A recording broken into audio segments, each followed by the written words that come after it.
All right, good evening and welcome to the second session in the No Guilt Book Club, May 2021 second chat in the series. We're talking about, thank you, Dusty, teaching math at a distance, which is awesome. And just excited to get a chance to move on into the next part where we're talking strategies. I'm Joel Amidon. We have Dusty Jones here, and we get to talk to each other fairly regularly on the Teaching Math Teaching podcast that we've been doing for over a year now, Dusty. That's really. Since I think the first one, we started in January of 2020, which was a lifetime ago. I know when I think about like what's all happened since then, it's kind of amazing. So, but you know, some of the strategies in the book that we're going to get into and talking about, and also too, just in case people are wondering, like usually I'm in like a closet sort of situation, but given it's a no guilt sort of thing, I'm like, my wife needed to take my daughter to dance, and my 9-year-old was going to be in the house where the closet's in the garage. I'm like, I should probably be a little bit more available than out in the garage. So, but it's no guilt. Here we go. We're going to just, we're rolling with it. But I was thinking, Dusty, given that we're going to get into the strategies and we'll talk more about chapter 5 and 6 in the book, like, why don't we dive into a little morning meeting action? Okay. Yeah, so sure. One of the strategies on strategies for building community, building classroom community, the first strategy mentioned is this morning meeting strategy. And so kind of having and using the research about morning meetings from Davis and Crete from 2014, but that's referenced in the book. But, you know, thinking about having some sort of loose open-ended question. So here's one I got, and this is for anyone that's out there listening. Maybe they can post in the comments too, sure, or watching. What is your favorite writing utensil? Like the writing utensil that if you're going to start doing something on paper, what's the thing that you want to have? Yeah. So we want people to be able to post a comment. I'm curious about what you're wondering about me? Yeah. So I really like pencils. I mean, I like pencils with eraser, so I picked one that's not a good one. But I really like the ability to, especially when I'm working like on a crossword puzzle or something, or one of those Sudoku or some other Japanese grid puzzle, you know, that they say an eraser is good. And this reminds me of like another no guilt book club, you know, rough draft thinking, where you're making your rough drafts and you're erasing stuff. I'm not the kind of math teacher that says you have to have a pencil, but I really like pencil. I like not mechanical pencils. So if I have to have a pencil, I want it to be regular. But then the other kind of thing I like, I've got a pen, and I don't like all pens, but I like pens that I don't have to force to work. They write really smooth on the paper. So yeah, I don't know. I don't have a certain brand or something like that. What about you? What's your favorite writing utensil? Yeah. So for pencils, I mean, if I'm going to do something in pencil, like a Sudoku or something like that, I think a Ken, maybe that's another kind. Yeah. I like to do a Ticonderoga. Okay. Black, but actually a black Triconderoga. They're triangular shaped. Oh, wow. Yeah. So that's something that fits nice in the hand. You know, those write the best, they erase the best. I love Ticonderoga pencils, but Triconderoga, try them out. But then for a pen, I like the Uniball. There's Vision, they're black pens, but it was one of them that I was introduced to when I first came to my first job teaching, where a colleague had like a bunch of them. Like he would order 7 pens for the year, but he accidentally, the person put in the ordered 7 boxes. Oh gosh. Yeah. And so he's like, do you want some of these pens? And so I was living off of those for quite a few years. So now I'm thinking more deeply, and I'm digging around. I realize I'm off screen. My favorite pen for grading is a green pen. Because when I started teaching, I thought, oh, red pen, that's what teachers grade with. And then I realized the stigma of that. So, So I started using green. It's one of my favorite colors. And then also I like how I like how it looks. I like how it gives students the idea that, this is something good, maybe if green brings that around. So. Right. And if anyone out there wants to post their answer the morning meeting question, what is your favorite writing utensil? We're trying to build a little community. And so I guess that gets us into, so I love in these chapters, these initial chapters, like they gave some examples of things that people did within their classrooms, which is great. I mean, Theresa really did a good job of like extracting real life examples of people doing these things, and being able to see like, okay, here's how this thing could be useful. But then also going back in, especially after the morning meeting one, and saying, what did Mrs. Eaglin, Eagle with an N on the end, what did Miss Eaglin accomplish by doing this morning meeting, where she asked, what was it? Successes and celebrations, right? She had students post successes and celebrations, and a picture would be preferred or encouraged. And then she listed all the different things that we did. So, by asking you, what's your favorite writing utensil is, what did we accomplish? One, we built a little relationship that I know that you have particular needs for a pen, but not necessarily like you're brand loyal. Right. Yeah, that's right. Yeah, I'm not. Sorry. Yeah. Which is interesting when it comes to ordering supplies. Like, what kind of pens do you want? I'm like, green? What brand? Yeah. That's right. Cheap? No. Yeah. So, and just to kind of remind myself of the structure of the book, part one we looked at last time. I forget what it was called. It's called Getting Ready. And we talked about a lot of setting norms and things like that, getting things ready technology-wise, kind of thinking through what access do your students have, how to build for equity, how to build in student agency. And so now part two, we're kind of slowing down. I think this is what Theresa called like the good part of the book with facilitating instruction. So we're looking at that this week. We're looking at that facilitating instruction next week. And then we're even going to kind of tie it up the week after that, I think, according to how I'm looking at the schedule. Yeah. And like having those, like it's pretty extensive. It was about 100 pages of the book of the norms, and just thinking of all these different aspects of it. And even in the chapters this week and the strategies that we're going to explore, I mean, just having like kind of a holistic view of these things, and like, what do we, if we're doing these things, what do we need to be prepared for? And so we get to do a pretty good job by doing that. Yeah.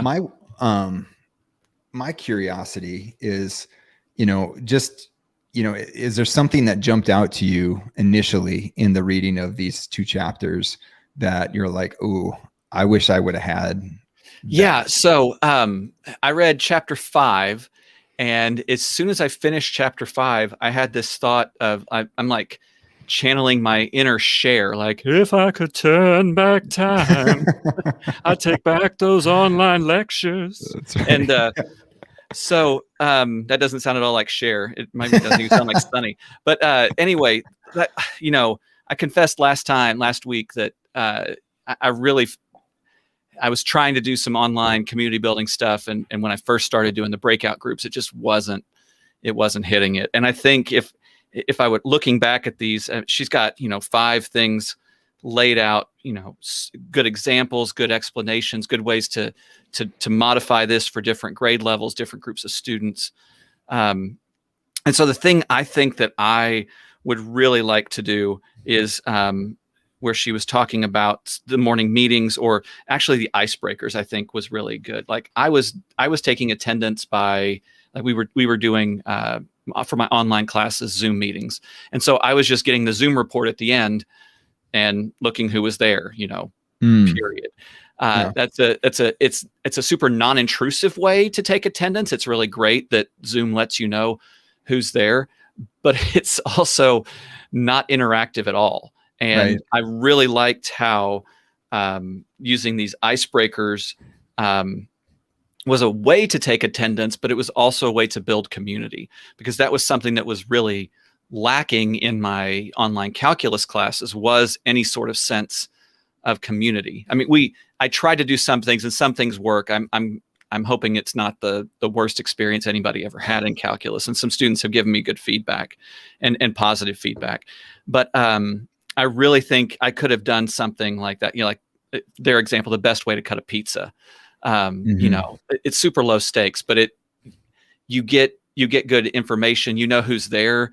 At the college level, I have no idea what this is like K-12. I've talked to my kids in high school some. So I kind of have an idea of what the participation levels might be there. But I know in my online classes at the university, I'm pretty sure there are some students that just sign on and maybe aren't ever there.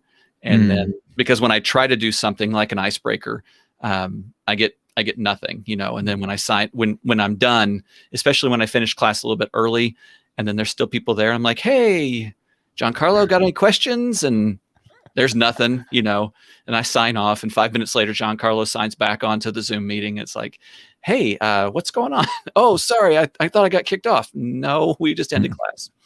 So anyway, I'm sorry to call you out, Giancarlo, but that was sort of my thought is if I could go back, if I could read some of this, and maybe I'm only reading this now with an eye in the rearview mirror about how I could have done better now that I'm in the reflecting part. But I really wish I would have done some of those in my calculus class. I think it would have made it fun, number one, and we could have really got to know each other, which would have made learning easier. What about you? Well, no, I guess that was what jumped out to me as kind of like a little bit like what jumped out. You see these things and you want to turn back time and you want to use, but I remember one, it's kind of like, it's kind of like Instagram, right? You're kind of comparing, people's ideals that they're putting out there, and not that, Theresa's putting out this thing to like show off. She's putting it out as a resource. Yeah. And it's an awesome resource that, I think everyone should have a copy of, that's looking to do some online instruction, not just math, because I think there's some good stuff across the board. But then to like remember that what we're doing here, and with the whole point of these sorts of book clubs, or, it's just how can we all get better together? And the fact that, for 20 some bucks, I can get a copy of, Theresa's work, and all the great work that the teachers that she works with did. And I know that Mrs. Eaglin, with her example of her, how she used successes and celebrations for her morning meeting, she was able to then take that and she had it in the book, but there's other things she didn't have in the book that she probably learned from and now is implementing within her instruction. So, I just have to remember that, because I don't know, we all want to think we're pretty good teachers and like that we've got all the answers at times, but like, having to constantly saying, how can I get better? How can I get better? And then there's a lot of different ways in here we could get better. And just the mindfulness around, in the thing with Ms. Eaglin is like, she's going to want people to write on slides, to post pictures, and to participate. Right.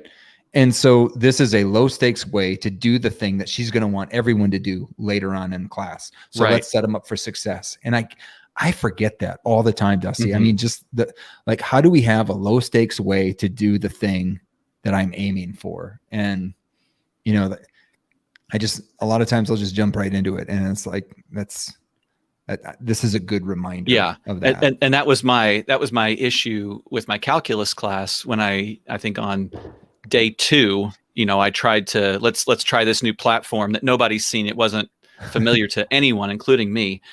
And then we're doing a math task, and I have no idea what the students' prior knowledge or prior experiences are, and so I just kind of forgot that. And I like these because I like to get to know people, and I like these ideas that they don't always have to be about math, but they can be about math, which I think is where we kind of cross over into in chapter 6, where she talks about some different strategies for promoting student thinking and kind of getting a picture of where students are thinking. Some of those anonymous polling or visual polling things, or 4 corners, it's maybe like a which one doesn't belong sort of activity that we may have seen or may have done in the regular face-to-face classroom we can do here. And I really like how Theresa helps me think about some ways that I can leverage the technology for for the benefit of what we're doing. And it can be actually better than it can be as good as, or even better than what we do in classroom. I mean, even with taking attendance, once I get to know the students, it's just me looking around the room. And I'm not calling names, but even then I don't have to do that if, and everybody can participate like simultaneously when we're doing like a brain dump or something like that. Yeah. Like there's so many ways. I mean, and the thing that is great, you look at some of the things that she has, some of the strategies that she has for, attendance, like the successes and challenges or successes and celebrations. Like you and I could create that slide in a minute. Right? Yeah. And like, it's a blank slide and like you're having people put things on and then, adding their name onto it. Boom. Like, I mean, you could do that pretty quickly versus other things that there are some preparations that need to be done. But once you've done some of that legwork, or also Theresa's website, fantastic, has a ton of stuff on there. I'm going to post a link to it in the chat here for the book specifically, because I think a lot of these templates that are mentioned or that we're going to talk about she's created them and just sharing them. And again, we talked last week about the podcast I had with Jen Wolf that we put on the Teach Math Teaching and the Amazon Planet feed. But all the stuff that she borrowed, she's like, hey, that's from Theresa. So that's before I even know anyone. Right. But yeah, once you have that legwork done, and then now it's, hey, I've got this prompt, I want to see what people are thinking about on this, what do you think the derivative of this is? Or what do you think the instantaneous rate of change at point A is on this curve? Go, put in your answer. And it's like, what if people are cheating? Well, they're still having to think about what they're still have to think about it. Like, who do I cheat from? Because everyone's out there, Right. So, and there's still some thinking going on. Yeah. And, gosh, okay. We can't edit this part out of me going blank on my mind here. I liked how she talked about, we could think about different ways to do this where either students can see each other's work or not, and what the benefits are, what the drawbacks are. And I think the benefits might outweigh the drawbacks. And if someone's really concerned about students cheating, then I guess the question is like, what does it mean to cheat? Are we thinking collaboratively? Are we, constructing knowledge socially as a class? Yeah. Are we, and can we do that in different ways? Well, also, I'm going to do a quick tangent. Like, so I was doing my dissertation, right? And so thinking about like students building their relationships with mathematics and all these different facets. And one of the facets was to achieve success as defined by society, right? And so the students can work with math to achieve success as defined by society. So pass the test, get to the next course, do any career that they're looking for that has some math requirement, they can get into that. There's no, they can do it. But then I was thinking, and getting really into the weeds, think about coding some things. And I remember I had a reflection about some students copying each other. And, like, well, what are they doing? Well, those students are working together in order to achieve success as defined by society. Might be the bad thing to do, but that's what they're trying to do. And so the fact that they're trying to do something rather than just sitting there. All right. So already like asset-based perspective, they're doing something, right? And still they have to think like, is this thing that I'm even, we're, like you said, socially constructing some knowledge going on. I'm still having to figure out how to, construct it, put it on the paper, whatever, or put it on the screen. And so there is something there. Like there's an asset, like they are participating versus what could they be doing? They could just be sitting there. They could have the camera off. They could be away, but they're actually doing something. And so, okay, there's momentum. How do we keep using that momentum going forward? Yeah. In chapter 6, I guess I'm kind of going back and forth, but she talks about these different ways of promoting student thinking so that teachers can use the student thinking in instruction, how we can, build on that student knowledge and promote student thinking, and also use that for formative and even summative assessments in different places. When I was reading some of these strategies, number one, I was, when I finished chapter 5, I was like, oh man, I wish I could go back. When I finished chapter 6, I thought, oh man, this looks great. I've done some of these, and it made me feel like, oh, I've had some success. I want to do this again. And the main thing that I guess that the main it's not a regret, just the thing that I wish is that I would get to teach a synchronous class in the near future. But in my schedule right now, as we try to transition our university back to pre-pandemic type of stuff, or what we're calling whatever normal is, I've got face-to-face classes and I've got online asynchronous classes, and I was like, oh man, I really want to do some synchronous stuff, because now I've got some better ideas on how to do that. Yeah. No, I mean, and that's what I'm seeing is like, just maybe what you're seeing is that this stuff is not just, it is from a distance, it is online, but there's nothing saying you can't do some of this stuff face to face. There's, or all these different, all different modalities that we have now. There's a lot of flexibility or resilience to these things that you can do them all sorts of, and even to think like from an asynchronous perspective too. Yeah. Like, hey, here's a post of these slides, take your thing and position it on this thing. And we're going to, maybe the next time, then we're going to keep building on your ideas, or that's a formative assessment for you as the instructor or whatever, to see what their thinking is.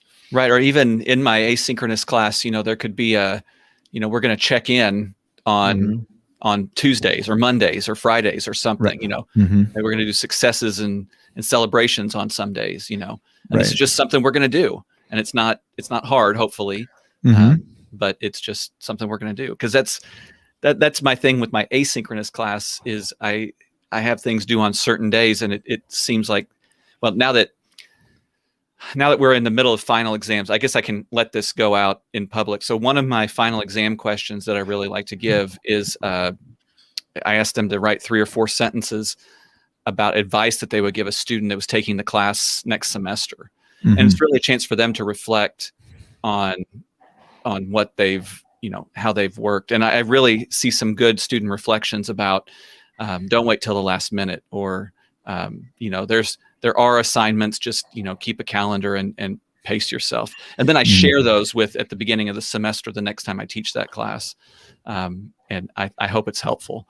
Yeah. But I think that would be good to incorporate these, even if it's not synchronous online, even if it was face to face. We could still do a morning meeting.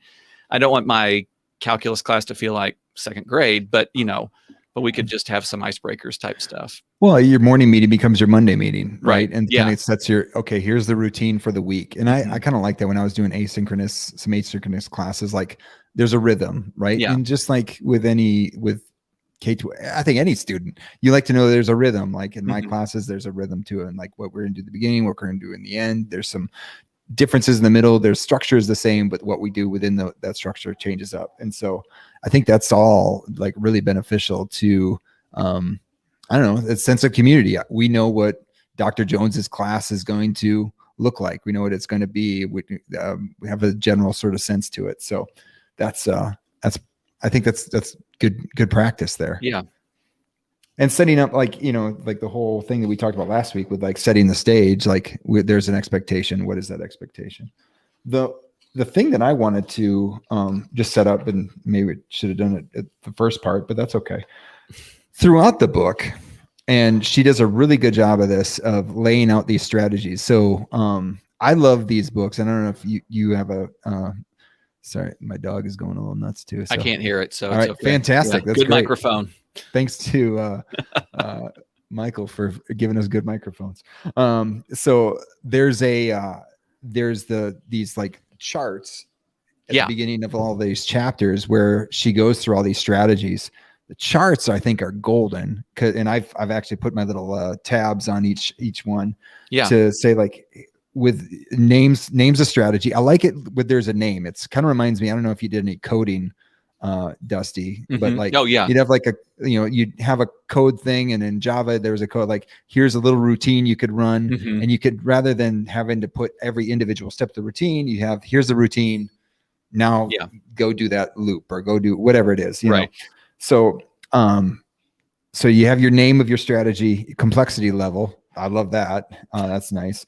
The delivery method, like all the different modalities that it makes sense for, student technology modalities used, interactive slide features, and then what are the advantages?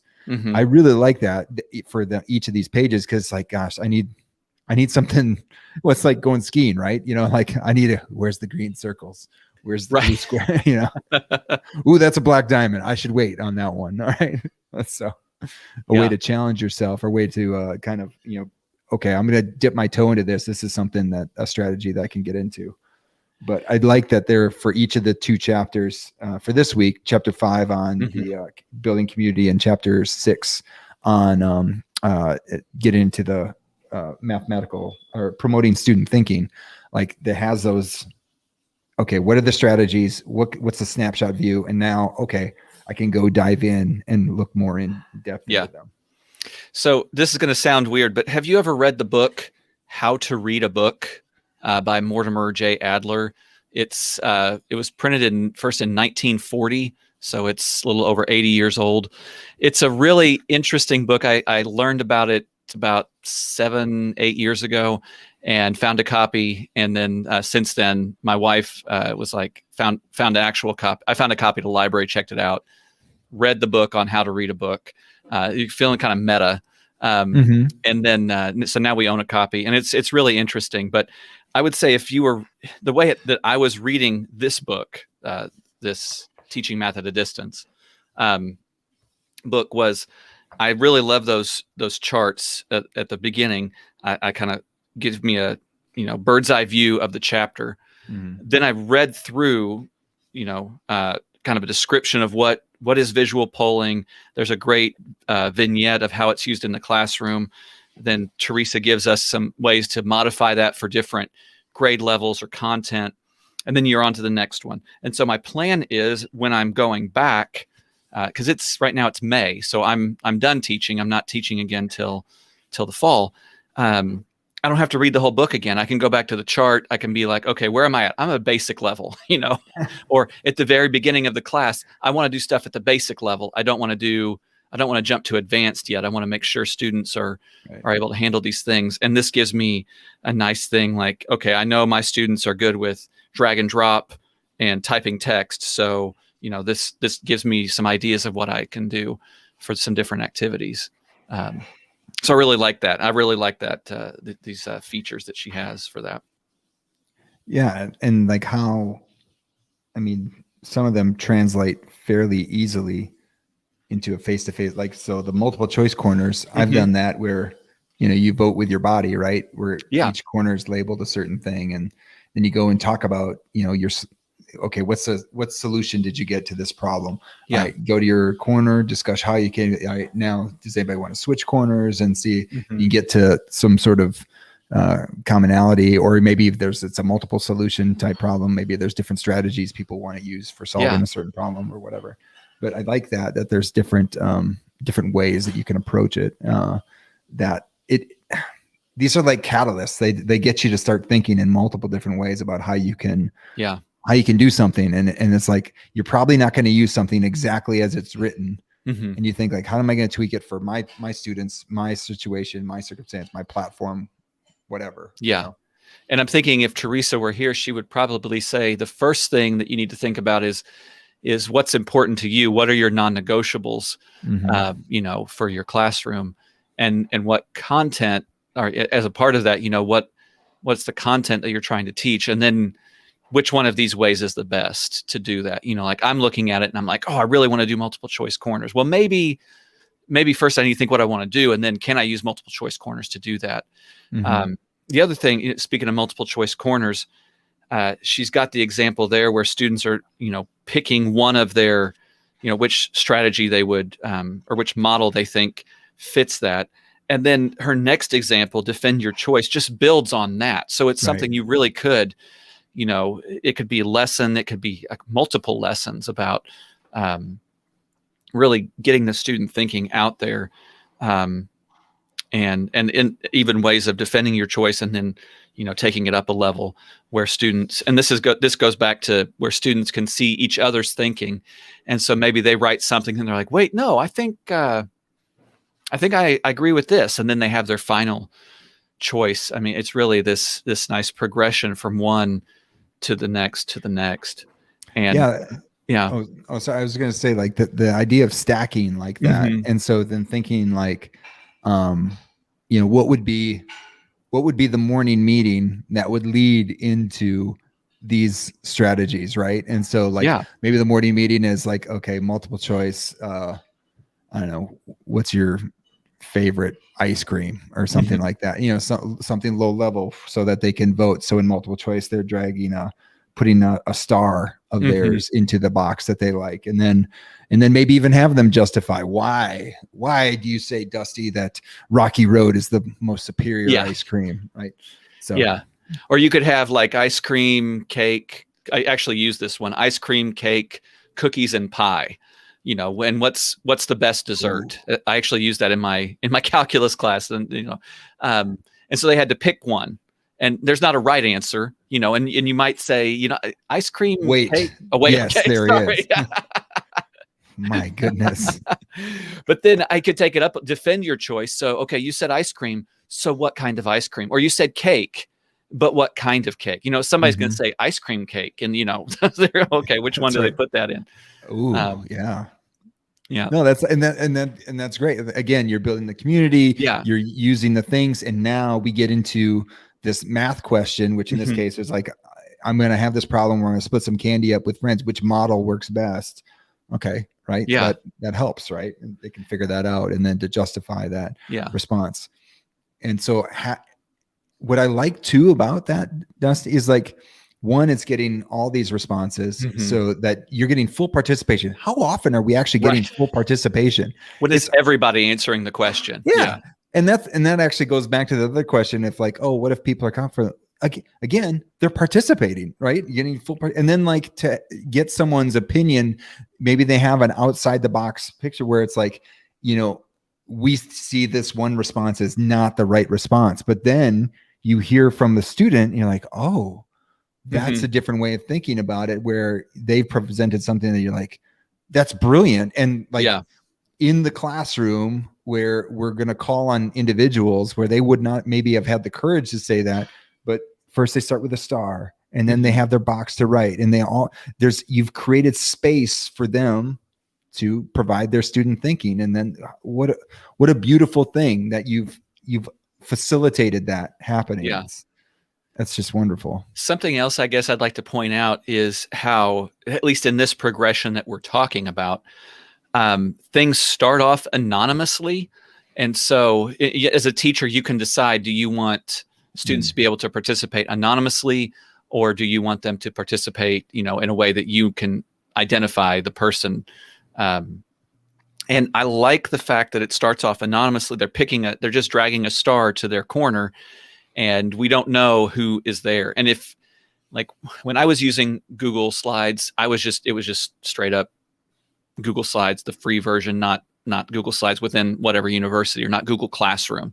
And so everyone was anonymous animal, anonymous alligator, anonymous axolotl, anonymous. You learn all sorts of animals in that. Yeah, right. Yeah. It's like, really? That's an animal? And anonymous Nyan cat, I think, was my favorite one. But ocelot. Yeah. So, but everybody was anonymous. But then when they're defending their choice, their name might show up as they're typing. But then if everybody's typing, you can't really. I mean, it's moderately anonymous. And then at the end, if they're trying to defend their choice, you say, okay, please put your name there so I know which one that you picked.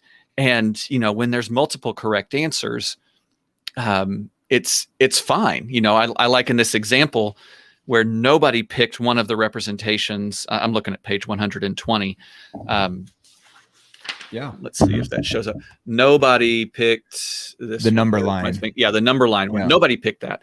But if you flip ahead to the end of the story, you can see that somebody does pick that representation and defends why they would use that for that model. And that's pretty cool. So I also like, just from a math point of view, I like how the examples, the vignettes, at least look like they actually could come out of a classroom with students. Like there's some that I'm looking at and I'm like, I don't think I would use that vocabulary word, or something, about triangles. Well, I don't really know if that's, I'm sorry. The one that really bugged me was, pizza is shaped like a triangle. I'm like, yeah, it's a sector of a circle, but okay, I've got a different vocabulary, and but I really like that these look like real things. If Theresa was here, I'd say, are these real things?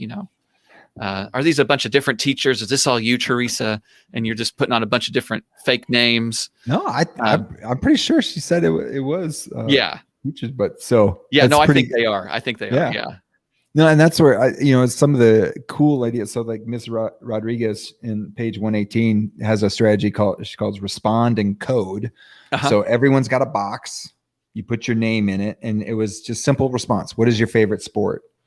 Well, that favorite sport comes, they did certain thing, and then they coded the sports. They made them different colors. So white for hockey, black for football, light blue for soccer, and dark blue for basketball. And then they're going to use that to create bar graphs. And then they're going to these boxes are going to create a natural graph that they'll copy and put on a different slide. And now what questions can we answer about what do we know about ourselves as a class, given this data set? And it's like, that's pretty cool. I mean, that's almost a direct line from morning meeting all the way to now we're doing some standards-based math stuff, And so it's pretty cool. Like that's for Ms. Rodriguez to put that together, like that's a cool progression. Yeah. And something I like about that one that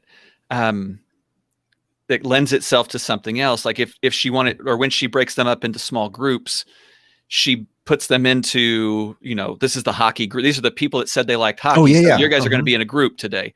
And they called it homogeneous groups, but it was homogeneous based on what their favorite sport was. And I was like, well, that's really cool. That's a good way to kind of keep your groups mixed up, So if we were talking about your favorite dessert, okay, all the people that said cookies, you guys are all in a group. Now, I mean, if only one person says that, maybe you need to, figure out some other way, but it kind of breaks out really nice in this example where they can sit down and talk about, hey, we like soccer, okay. So what do you like about soccer? What's your team?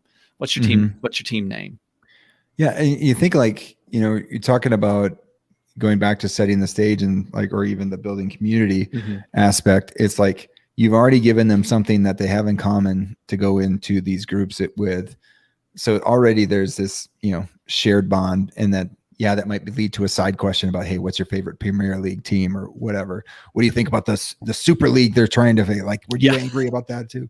And so like having those sorts of discussions, and then, all right, now I've built that pipeline of communication with the soccer, and now we're ready to talk about the mathematics, right? Now we can talk about the data and what we can answer about it. Yeah. Another idea that she was talking about, I guess there's kind of a progression also. This, what she calls dump and develop, which is kind of a brainstorming, or what she uses a brain dump, where they put information, the groups put information on there, and then they can think about some different ways and kind of build on that. And it uses, everybody's putting their information up there. So when you get to that lull where you forget, where everybody's kind of spent, and it might be they put down 5 items, and it might be they put down 2 items, and they're like, I don't know. Then you can peek at somebody else's slide, and it's okay. It's like, hey, check it, even especially if she's got them all on the same slide. You're filling out your box, somebody else is filling out their box, and you're like, oh, look over there. Yeah, we know that. And so we're going to put that here. Yeah. Well, and then that's exactly going back to, we talked about, we are going to, and like, what's the norm? We are going to be smarter. We are smarter together. Yeah. Right. And so if you're out of solutions, all right, go talk to that next person and see if they can offer a spark. And maybe you're going to, by asking a question, you might offer them a spark back. And like, we're going to, together, we are developing this, this knowledge. And it's not just about individuals getting filled up with their math now. No, it's about us together in our interactions. We're going to develop that. And so I like she kind of does it with that initial strategy that we talked about, the what was it, visual polling, or one of the first ones we talked about, but having that as like what else is going on here, what other messages are being sent. And it's like, you could go into the hidden curriculum and all that stuff, but what is being said? We will do things together. We can talk to each other. We can, and that's fine. That's what we want to do, because that's what you're being asked to do, to demonstrate your knowledge here. Yeah. And have you done, like in a face-to-face classroom in years past, have you done some kind of brainstorming activities and things like that? Maybe they have chart paper. A cool one that I've done, it'd be like, whenever I say like, we're going to have students either watching a movie or like watching a little clip on YouTube, or they're going to be read aloud or something. And what's something that we want them to do? And this is from Alice Udvari-Solner, who is a mentor of mine at the University of Wisconsin. We did this one thing where it was like, I can't remember the exact name, but it was kind of like around the world graffiti. And you get like a blank piece of paper, and you basically like, what are you thinking at the moment? So, like, having a prompt, or having some sort of prompt on whatever that we're watching or whatever we're listening to, and then writing things down, ideas or things that are happening. And like, maybe it's you're sitting in a group that you're all planning a lesson together. And so what ideas do you have about your lesson based off of what we're watching? And it just keeps going around the room. So it's almost like you're communicating with each other. Well, it's kind of like a paper version of a chat, right? Like we both went to AMTE together and virtually. And that was, I think, one of the most amazing things during that conference, is having the chat going on that you could then process and ask questions and things like that. And so that was something like, it was like a pointed brain dump on this piece of paper, which is something that, you can definitely see happening on a Google slide or in a chat or something like that. And when we've done some of these things in my class, if the different groups are doing, putting that on their chart paper, what they know about polygons.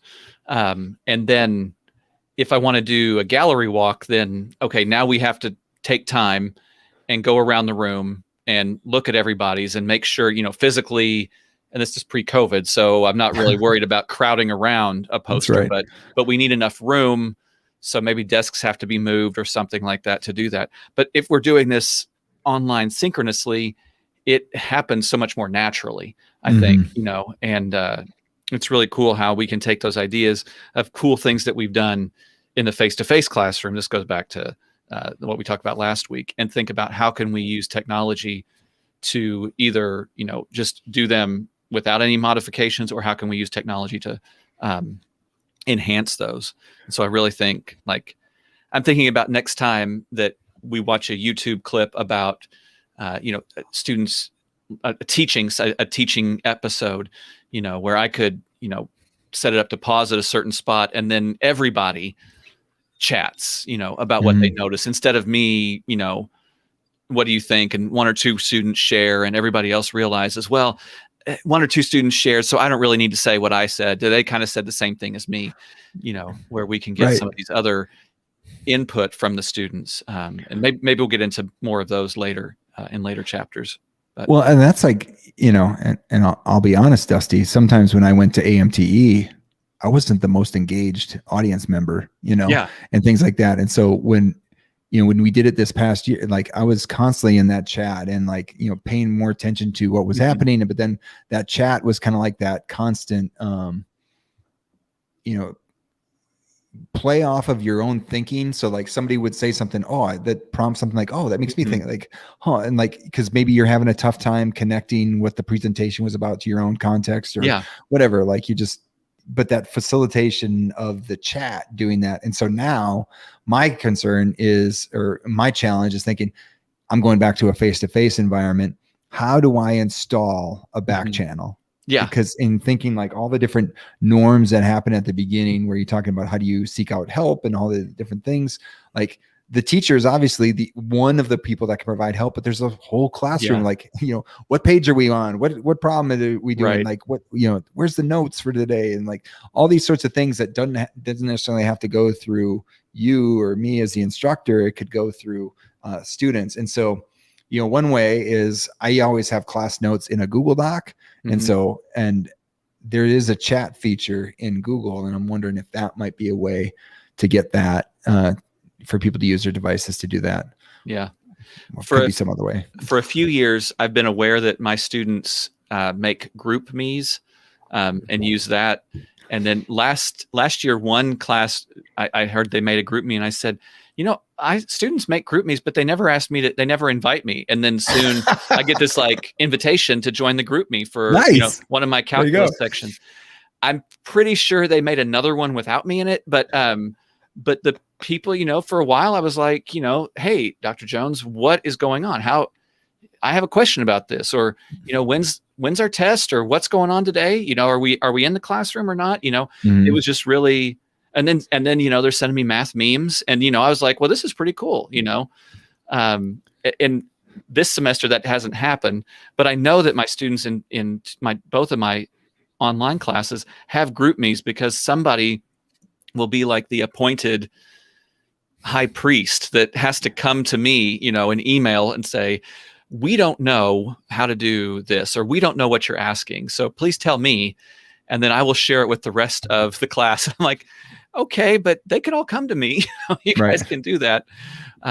So maybe there's more strategies that I could use to build more of that safe communication with my classes and individual students. But yeah. Well, that goes into, I think there was one thing that I think I'd like to point out in the group chapter 5 on the building strategies to build strong math communities. So when you build communities like this and you do things that are, facilitating interactions, students are developing relationships not only with each other, but with you. And when that happens, there's, I don't want to say bad, but like, you've got to be prepared for what she says as students in crisis, right? That you've developed the relationship, you develop some trust, what ice cream or cake that they like, or they're like, what's their favorite writing utensil or whatever. And when that happens, and now they're like, you know what, in our current situation, I'm experiencing this right now. I'm in need of some mental health services, or I went hungry last night, or like, you're going to have situate where like you've created this conduit, and it's not just for math. It might be for things outside of your, so like, do you have a plan? Are you ready for what's, for at the college situation? Like, if someone is in a homeless situation, or someone is in need of food, I mean, it's someone, what are you aware of services that are available for them, or how can you facilitate them getting connected to them, or vice versa, thinking about like what you might learn about in other situations in a K through 12 situation, like,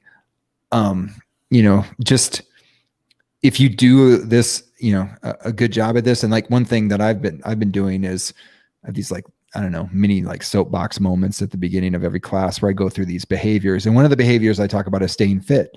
And I'm like, that's not just, you're going to be better if you're fit. So getting good sleep and eating well. And like, if things are going bad, like do yourself some favor, engage in some self-care. And I'm like, and even too, like, maybe now more than ever, like to engage in some mental health stuff. Like, what do you need? You need to get outside. If you're better when you get outside, go get outside, or like you need to take that walk. You need, you're good when you spend some time playing with your dog or whatever. But if it goes beyond that, are you aware of health services? And so I share a little story about myself, and it took me 40 years, but finally went and got a little tune up health mentally. And it was great. It was wonderful. And I'm like, I wish I would have done it sooner. And like, I've had situations where kids have come around and said, hey, thank you for that. And so, we're building strong math communities, but we're building a community too.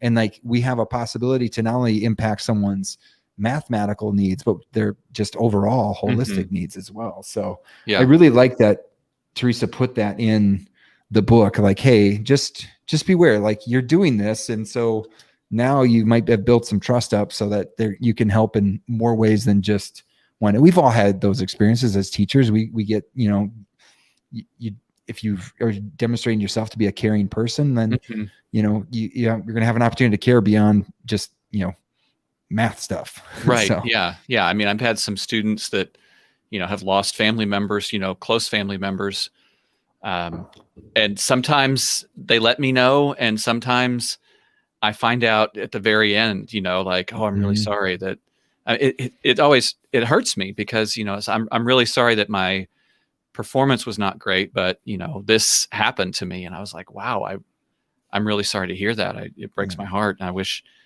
I would have known, not that I could do anything to, immediately make it better, but at least, you could know that I wasn't judging you, right. Yeah. based on your math performance. So, yeah. One thing I guess, as we're talking about this, and I'm really wondering if I can't ever get this in there. I'm wondering if there's like another book, like Teaching Whatever at a Distance, coming up, because a lot of these ideas, I love it that they're math specific. But I wonder, there's so many great ideas here. Right. If somebody in a social studies, English language arts, science, whatever else subjects there are that can be taught online. I mean, everything had to be taught online at some point. So. Oh yeah. I mean, I'm looking at these, the strategy pages that I've marked. There's very few that it's like, this is only done in math, like, right. So, I mean, yeah. So Theresa, I think we can get you another book deal to, just, I think, especially, even part one and all the different expertise. I'm just setting the stage, and then thinking your charts are already ready. At the beginning, figure 5.1 is there. The edits could be really easy. We could really do this. Let me talk to a couple science coaches here. We want, we just want, I don't know what we want. We want to be able to read it later. So. That's right. Well, even too, and when that goes into it as well, and like, there's a lot of elementary teachers that are, going to pick this up and like, subject. And now, especially you're thinking about, even if, we've have some subject specific groups where it's like math, science, and English and language arts and, social studies on, between two teachers, the kids are getting all the subjects. Yeah. But like thinking like, oh, well, I'm using these strategies, and this is something I wanted to ask Theresa, but I'm going to ask you, like, having like this toolbox, like, can we come together if you and I are partnering with some students, in a pod sort of situation, like, hey, here's a set of these strategies that we've identified that's in our Amadon Jones toolbox that we can then use pretty consistently, but then like, and then we'll even get better at them because we'll be implementing with the students. They'll get to see them, and then we'll get to figure out.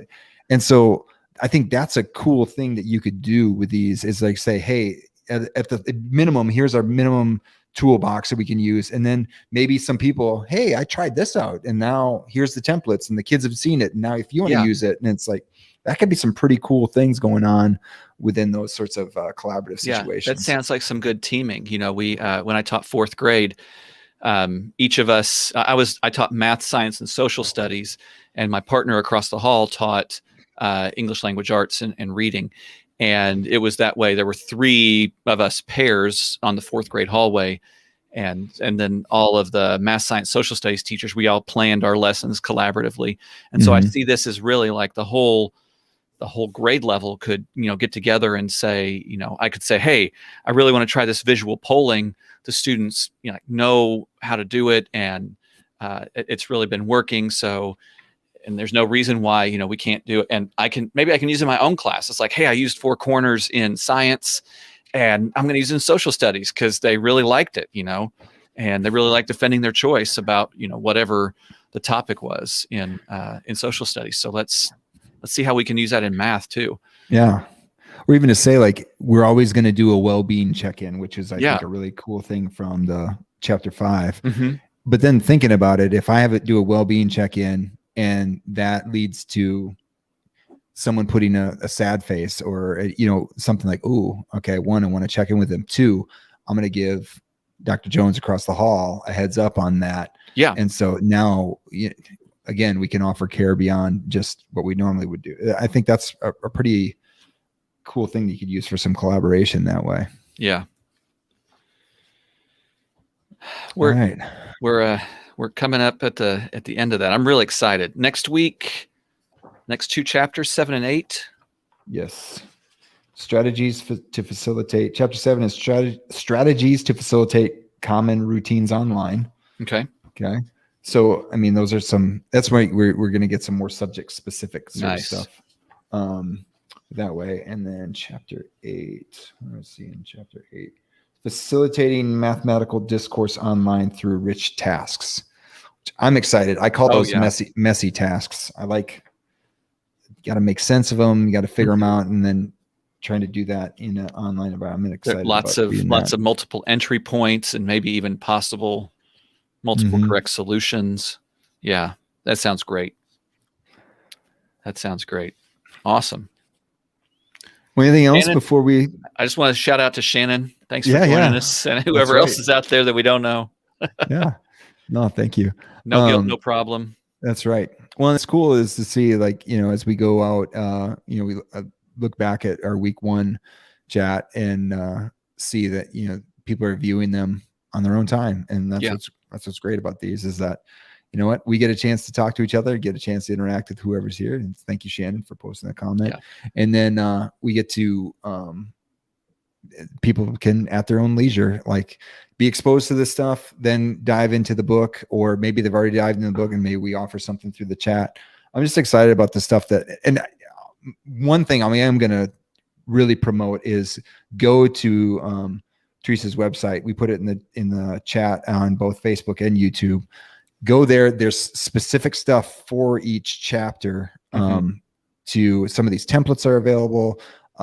And that is gold, just absolute gold. So just to grab those. And if you like some of the things from in the book, or if you want to see what they look like, they're there and freely available. She does an amazing job of providing free resources out there. So we all could use that, rather than going to some sort of pay site or something. Like, she's just freely giving it. Or building it on your own. I think that some of the things are not hard to build, but if they're already made, or there's some tips and tricks and things like that, what do you want students not to move, and what do you want them to be able to move? Right.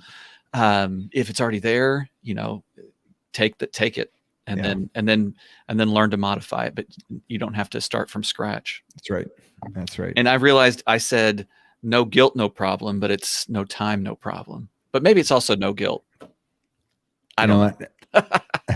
I was just as we were running in here today, and I'm like, I got to clean the table so I can do it from in here, so that be by Jack, and like, anyway, but we got here, we had a great discussion, and I'm excited for next week. So next week, I don't have anything prepared right now, but next week, let's try to think of how we can have an exit ticket for our next. I don't have something in mind right now, unless you do. No, that's a nice challenge. You had a morning meeting, so I had a morning meeting. I'll be thinking about how to do an exit ticket for our next chat next week. That's right. Awesome. Cool. Well, thanks, Dusty, and thanks to everyone out there for watching this No Guilt Book Club, May 2021. All talking about teaching math at a distance, and we will see you next week.